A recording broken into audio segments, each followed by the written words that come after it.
Ah, le ping-pong rugby.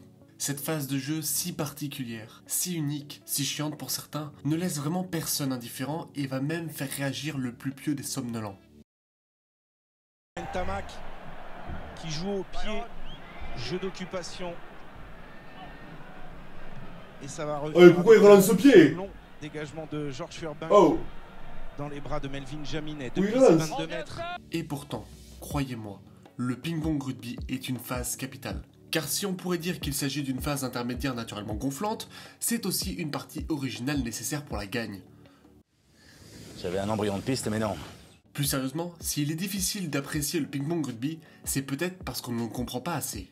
Depuis que le rugby existe, les coups de pied font partie du jeu. Les chandelles, les coups de pied d'occupation, de dégagement, les coups de pied rasants. Bah oui, avec l'interdiction de faire des passes en avant, il a bien fallu trouver des alternatives. Le pied, ou la tête si vous êtes un peu moins académique ou si vous êtes anglais. Et quand on a du ping-pong rugby, c'est pour gagner du terrain. C'est d'ailleurs un autre nom qu'on donne à ces échanges de coups de pied, le gagne-terrain. Oui, je me retenais de le dire depuis le début de la vidéo.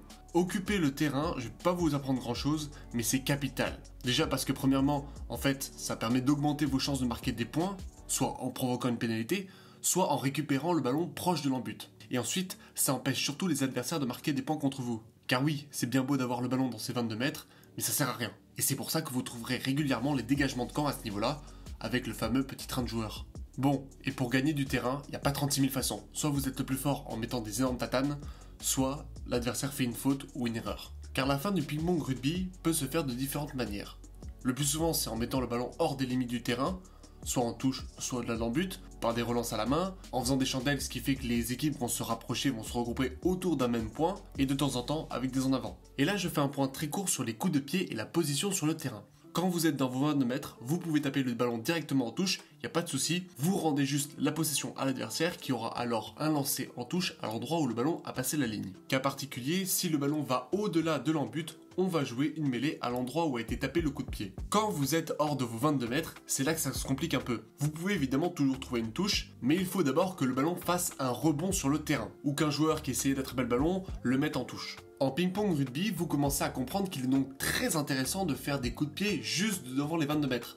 Parce que si l'adversaire en fait rate son tir et qu'il envoie directement le ballon dans les tribunes, vous allez récupérer un lancer en touche à l'endroit où le coup de pied a été tapé. Et ça, c'est une occasion à ne pas rater.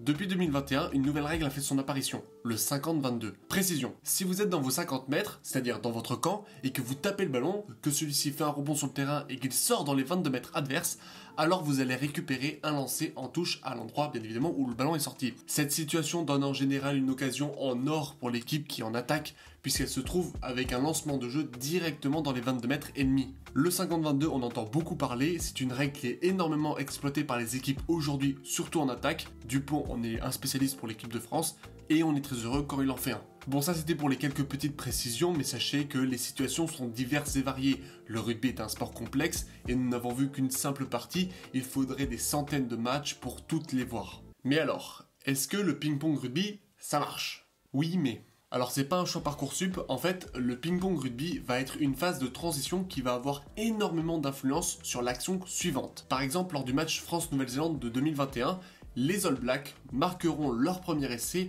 à partir d'un 50-22. En 2022 face à l'Irlande, les Bleus vont être chahutés après deux belles touches trouvées par les Irlandais lors de ping-pong rugby. Avec un lancer, Julien Marchand, début d'alignement sur Aldrit. Ouais, et un lancer pas droit du monsieur Gardner. Et ça alors qu'ils avaient la possession. Gagner un ping-pong rugby, hors cas du 50-22 où il y a un net avantage, c'est surtout important pour mettre la pression en face et porter un coup au mental. Parce que quand on voit Boutier mettre un coup de pied de 80 mètres face aux Anglais, ça fait mal. Et concrètement, là où la mêlée est le rendez-vous des avants qui permet de reposer les arrières, le ping-pong rugby, c'est la bataille des trois quarts pour savoir qui est la plus longue.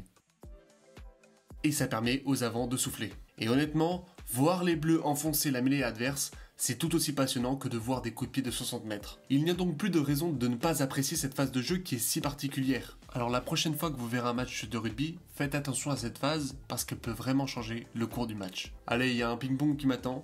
Sur ce, portez-vous bien et n'oubliez pas, allez les Bleus.